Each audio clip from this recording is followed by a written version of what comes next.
नमस्कार, स्वागत है आपका और आप देख रहे हैं अपना यूट्यूब चैनल रीमेक इट बात। प्रधान शिक्षक की बहाली क्या अवैध है? क्या वैधानिक प्रावधानों का ख़्याल नहीं रखा गया है? यह किसी नियम और कानून के अंतर्गत नहीं किया गया है? जी हाँ, जो मैं कह रहा हूँ, यह कल माननीय उच्च न्यायालय के आए ओरल ऑर्डर से निकलते हुए कुछ वाक्यांश हैं।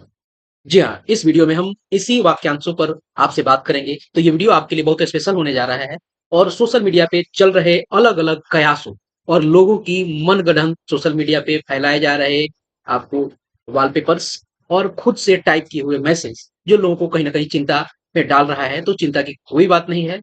वो सारे के सारे मनगढ़ंत चाय की दुकान पे बैठ के किए गए खुराफात हैं। कहीं कोई रैंडमाइजेशन नहीं होने जा रही है, कहीं ऐसा कुछ नहीं होने जा रहा है। हाँ, इतना आप ज़रूर जानिए कि विभाग ने प्रखंड और विद्यालय को एक साथ देने का मन बनाया हुआ है। अभी विभाग इस पे कार्रवाई करते ही तब तक कि कोर्ट में चीज़ें चली गई और वो चीज़ें लंबित हो गई। बहुत नज़दीक है 30 तारीख, जी हाँ, 30 तारीख, वो 30 तारीख जिसमें इसकी सुनवाई होनी है और उससे पहले काउंटर एफिडेविट सरकार को दायर करनी है। लेकिन जब इस काउंटर एफिडेविट दायर करनी है किस बिहाफ़ पर कि क्या यह जो बहाली है, ये नियम संगत नहीं है? क्या वैधानिक प्रावधानों का ख्याल नहीं रखा गया है? क्या मन मुताबिक ही चीज़ें की गई हैं? तो चलिए इस वीडियो के माध्यम से आप तक वो सारे तथ्य लेके सामने मैं आऊँगा और आप आपसे बात करेंगे इन पत्रों के माध्यम से। हम केवल आपके सामने अपने विचार नहीं, मैं प्रमाण के साथ अपने विचार आप तक पहुँचाऊँगा, तो वीडियो के अंत तक बने रहिएगा क्योंकि ये वीडियो बहुत आपके लिए स्पेशल होने जा रहा है। तो चलिए देखते हैं और क्या है, वीडियो को शुरू करने से पहले आपसे आग्रह करेंगे, पहली बार चैनल पे हैं, चैनल को सब्सक्राइब कीजिए और सब्सक्राइब आप इसलिए भी करेंगे ताकि आपका साथ मुझे मिलता रहे और दूसरी बात कि आप तक शिक्षा और शिक्षक से संबंधित अपडेट आप तक पहुँचती रहे, ब्रेकिंग अपडेट्स आप तक तत्काल पहुँचती रहे। चलिए वीडियो को शुरू करते हैं। आपके सामने ये जो 3 नंबर पॉइंट्स है, ये ग्रीवांस ग्रीवांस है, किसका ग्रीवांस है? ये ग्रीवांस है उन शिकायतकर्ताओं का जिन लोगों ने हाई कोर्ट में शरण ली। ये शरण को नहीं कहा जाए, ये शरण नहीं, ये कहीं न कहीं चीज़ों को फँसाने के लिए एक खुराफात कहा जा सकता है। क्योंकि सबको अंदेशा था कि लोग कोर्ट में जाएँगे एमआरसी के लिए। एमआरसी मीन्स का मतलब क्या हो गया है कि मेरिटोरियस रिजर्व कैटेगरी। सबको पता था कि 2645 वाले लोग जो लोग हैं, उनको अपने जिला नहीं मिल पा रहे हैं। कारण है कि जो रिजर्व कैटेगरी के लोग हैं, वो उनको अगर कट ऑफ में पहुँच गए हैं जनरल कैटेगरी वाले में, तो वहाँ वो पहुँच गए हैं और जनरल कैटेगरी की सीट में उनको दावा करने का अधिकारी वो हो जाते हैं। लेकिन जिले में जिन जिलों में उन्होंने 3 जिलों के ऑप्शन में अपना जिला जो दिया था, उसमें वैकेंसी कम थी, तो उनको उस जिला में वो जिला नहीं मिला। तो वो लोग चाहते थे कि हमको हमारे ही कैटेगरी में जो reserve category EBC, OBC, SC में ही रहने दिया जाए। हमें उसमें क्यों नहीं मिला? मुझसे कम नंबर वाले को अपना जिला मिल गया और मुझे अपना जिला नहीं मिला। तो कारण ये था कि वो जनरल कैटेगरी में चले गए और जनरल कैटेगरी में सीट कम थी जिलों में, इसलिए उनका वहाँ वो जिला अलॉट नहीं किया गया। सबको था कि इसी को लेके लोग जाएगा, लेकिन इससे उलट लोग चला गया और उलट जाने में हुआ क्या कि इन लोगों ने क्लियर वहां करा दिया कि ये जो बहाली है और ये जो पोस्टिंग की प्रक्रिया है, ये ही नियम संगत है। जी हाँ, शिकायत उनका यही है और शिकायत को चलिए देखते हैं। मैंने उसको अंडरलाइन किया हुआ है, हाईलाइट किया हुआ है, उसको देखिए। एजुकेशन डिपार्टमेंट का जो एक लेटर था जो 3 तारीख को यानी 3 अप्रैल 2025 को इशू हुआ था, जिसमें ये इशू हुआ जो पत्र हुआ था, इसमें लोगों को अलॉट किए गए थे, अलॉट किया गया था उनके डिस्ट्रिक्ट्स।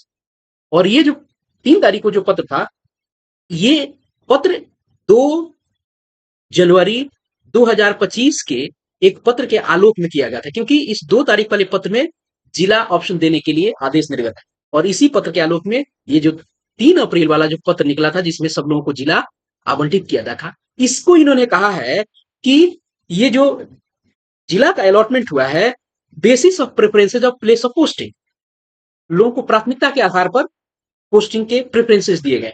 इन्होंने इनकी शिकायत, अब यहां यह जानने की जरूरत है कि साहब जब मेधा सूची की बात हो रही है आपको एडवर्टाइजमेंट में, नियमावली में, तो जो मेरिट में होगा उस और वैकेंसी होगा तो टॉप मेरिट को ही ना लिया जाएगा। तो यहाँ ये करें कि बेसिस ऑफ प्रेफरेंस है, जो प्रेफरेंसेस जो दे रहे हैं पोस्टिंग के लिए, तो प्रेफरेंसेस किसको दिया जा रहा है? मेरिट वाले को प्रेफरेंसेस मिल रहा है। इन्होंने इसको कहा है कि लोगों को प्राथमिकता के आधार पर पोस्टिंग दी जा रही है। इनकी शिकायत का मामला देखिए कि भाई जिन लोगों ने ऑप्शन दिए तो जो प्रेफरेंस दे रहा है उसके आधार पे इनको पोस्टिंग दे रही है। सरकार तो एक अच्छा काम कर रही है कि आपको पोस्टिंग के लिए प्रेफरेंस मांग रही है, नहीं तो सरकार नियोक्ता का अधिकार है कि आपको नियुक्त कर लिया, रिजल्ट निकाल दिया और पूरे बिहार में रेंडमाइजेशन के माध्यम से छीट देंगे। कितना कितने का पड़ेगा वो? खैर, अभी तो ये न्यायालय में है। उन लोगों के लिए मैं बात कर रहा हूं जिन लोगों ने ये केस दायर किया गया। अब बताइए, प्रेफरेंस जब सरकार मांग रही है पोस्टिंग के लिए तो अच्छी बात है। आपसे उन्होंने डिस्ट्रिक्ट मांगा, फिर उन्होंने ब्लॉक दिया।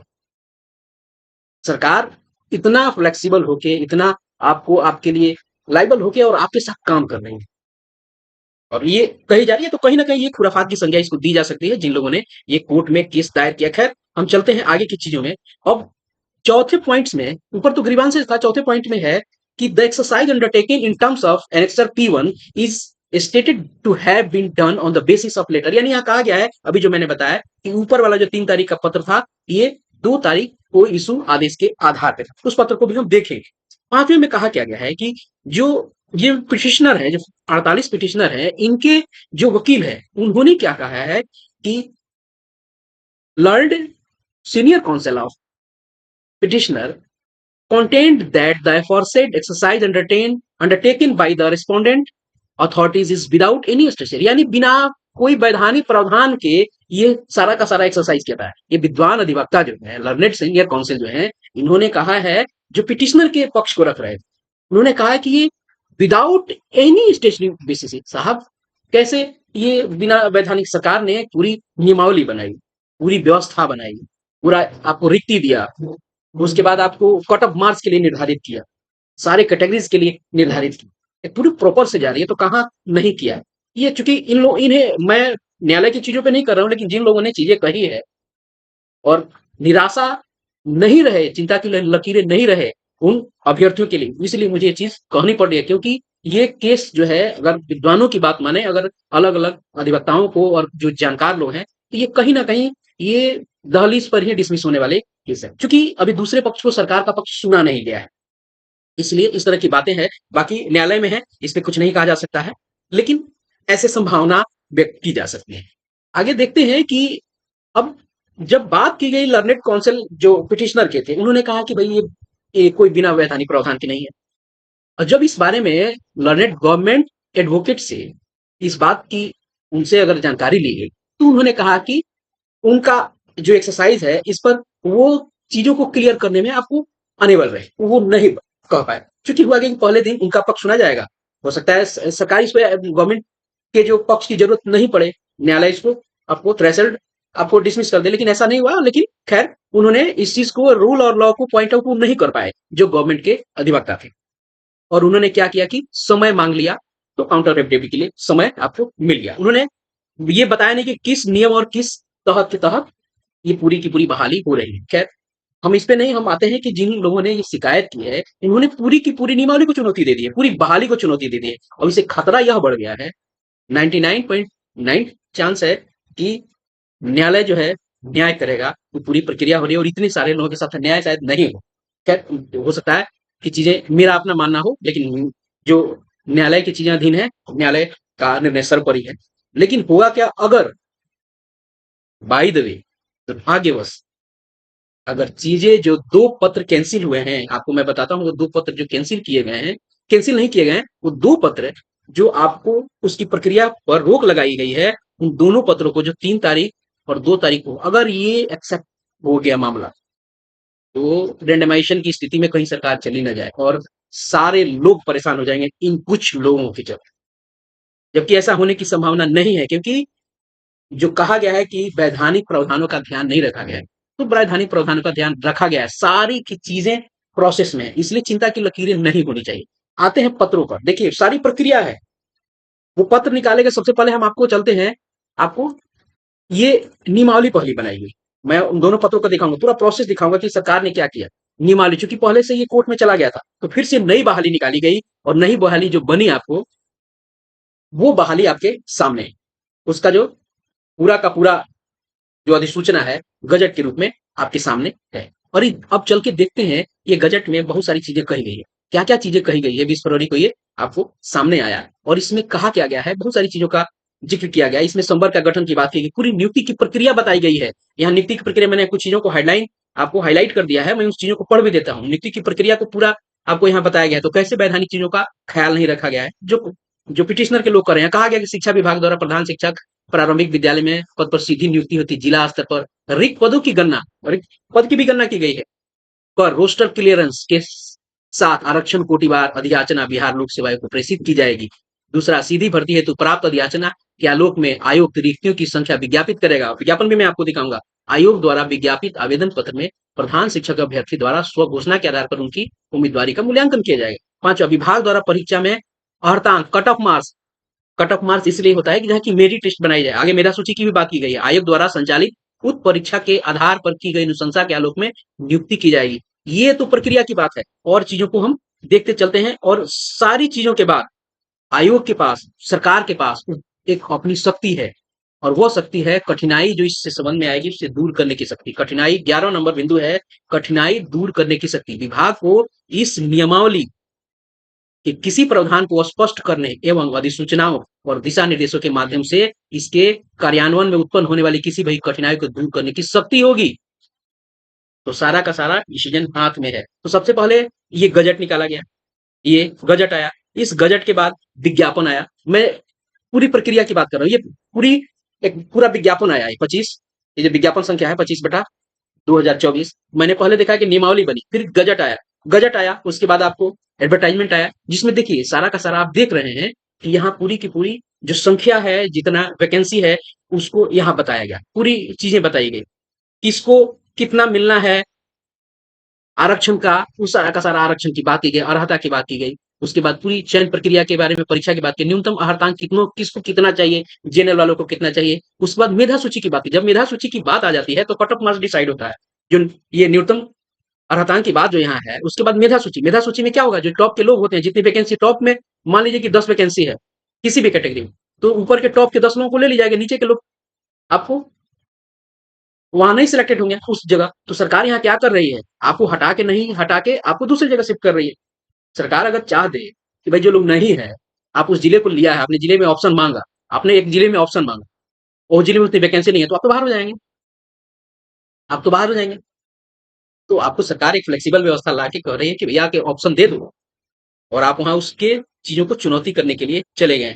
और इन सारे लोगों को, ये कुछ परसेंट लोग सारे लोगों को परेशान करके, और कहीं अगर कुछ ना कुछ अगर दुर्घटनावश कुछ चीजें हो गई तो सारे लोगों को परेशानी झेलना पड़ेगा। ये सारा का सारा कोटि और सारा चीजों का निर्धारण हो गया, पूरी प्रोसेस और एकदम प्रक्रिया का पालन किया गया है। नियोक्ता को अपना अधिकार है कि अपने द्वारा नियुक्त कर्मियों को कैसे, कहाँ करे। और प्रेफरेंस एक प्रिविलेज है, एक प्रिविलेज दे रही है सरकार, एक आपको आपको एक प्रिविलेज है, एक फैसिलिटी दे रही है सरकार कि साहब आप अपना प्रेफरेंस दीजिए, आपको हम वहां भेज देंगे आपके द्वारा। सरकार चाहे तो वहां नहीं भी भेज सकती है, तीनों ऑप्शन में चौथे जगह भी भेज सकती है, क्योंकि उसके पास शक्ति है, उसकी आप सरकार का अपना प्रिविलेज है।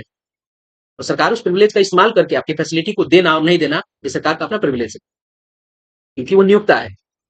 हाँ, अगर ये होता कि कुछ और नियम बनते और उसका उल्लंघन करता, तो वहां सरकार या कोई नियोक्ता दोषी होता। लेकिन यहाँ तो सारी की चीजें प्रक्रिया कर रही है। तो 30 तारीख आने वाला है, और 30 तारीख से पहले ही काउंटर एफिडेविट, चूंकि उसकी सुनवाई होनी है, तो काउंटर एफिडेविट पहले ही वहां देना होता है, सबमिट करना होता है। तो 30 तारीख तक चीजें क्लियर हो जाएगी। लेकिन जो चिंता की लकीरें लोगों के माथे पे है, और ये कुछ लोग जो सोशल मीडिया पे रेंडमाइजेशन कुछ नहीं, ऐसा जब कोर्ट में चीजें चली जाती है और न्यायाधीन हो जाती है, प्रक्रियाधीन हो जाती है, न्यायालय में चली जाती है, चीजें रुक जाती हैं। तो कहीं कोई रेंडमाइजेशन, ये सारे के सारे गफलत वाले बात, तो गफलत में नहीं रहने हैं। केस जो है वो कमजोर है, ये गलत रूप में और गलत मंशा के साथ लोगों के द्वारा किया गया केस। पहले सोचा क्या था, उस अनुसार वो लोग नहीं गए। इन लोगों ने सारे कि ये नियम संगत नहीं है, तो नियम संगत नहीं है, सारे के सारे लोग लपेटा जाएंगे। तो देखिए, अब हमने दो चीजों की बात की, नियमावली की बात की, विज्ञापन की बात की। विज्ञापन के बाद आपको 2 तारीख को ये पत्र निकला, 2 तारीख को पत्र निकला। विषय में आप देख सकते हैं कि आपको तीन तीन जिलों का विकल्प के लिए, अब वहां परीक्षा हुई, 1 नवंबर 2024 को रिजल्ट आया। उसके बाद रिजल्ट जब आ गया, उसके बाद विभाग ने कहा कि आप तीन तीन विकल्प दिए। ऐसा नहीं कहा, विभाग ने कहीं नहीं कहा था कि आपको कहाँ भेजेंगे, नहीं भेजेंगे, किस आधार पे आप करेंगे। उन्होंने कहा कि कट ऑफ मार्क्स है, मेरिट लिस्ट है। उन्होंने नहीं कहा कि आपको इसी जिले में भेजेंगे, तो बाध्य नहीं है विभाग। विभाग अपने एक फैसिलिटी आपको दे रहे हैं, तो उल्लंघन मुझे नहीं लगता कि विभाग कहीं यहाँ कर रहा है। यहाँ तो अच्छी बात है कि इस पत्र के माध्यम से उन्होंने कहा कि 3-3 विकल्प आप दीजिए। जब 3-3 विकल्प सब लोगों ने दिया, उसके बाद 3/4/2025 को सभी लोगों को जिला अलॉट किया गया और जिला अलॉट जो किया गया, वो 32,688 लोगों को, जिन लोगों ने अपना प्रथम, द्वितीय और तृतीय दिया था, उनके अनुरूप आवंटित जिला की अनुशंसा की गई। कैसे? वहां रिक्तियों के आधार पर की गई और शेष 2645 लोगों का जिला आवंटन नहीं हुआ क्योंकि उपलब्ध रिक्ति के आलोक में 3-3 जिला का विकल्प जो उनको दिया गया था वो उसमें वो वैकेंसी नहीं थी।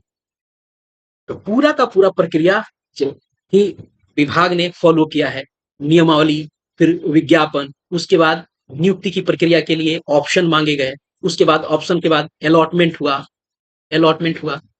तो पूरी प्रक्रिया विभाग ने पालन किया है। आपको नियमावली और विज्ञापन में कहीं नहीं कहा कि साहब आपको इसी जिले में, आपको बेगूसराय ही देंगे। ये तो अच्छी बात है कि आपको अगर वहाँ वैकेंसी नहीं है तो आपके कैटेगरी में किसी और जिले में शिफ्ट होने के लिए सरकार सुविधा दे रही है। तो इस चीज को समझने की जरूरत है और सभी लोगों को परेशानी में डालना नहीं है। खैर, बहरहाल जो केस है, आशा रखना है और न्यायालय पे भरोसा रखना है। न्यायालय न्याय करेगा और जो भी सबसे ज्यादा लोग 90-95% लोग जो हैं वो लोग के लिए खुशी की खबर इस तारीख को आएगी। चिंता की कोई लकीरें नहीं है और जितने आलतू फालतू मैसेजेस घूम रहे हैं सब बेकार के मैसेज हैं और चाय के और दुकानों पे इधर उधर बैठ के और मनगढ़ंत बातें हैं। इस पर ध्यान देने की कोई जरूरत नहीं है। 30 तारीख का इंतजार कीजिए, सारी चीजें क्लियर हो जाएगी और न्यायालय पे भरोसा रखना है। धन्यवाद। जय हिंद।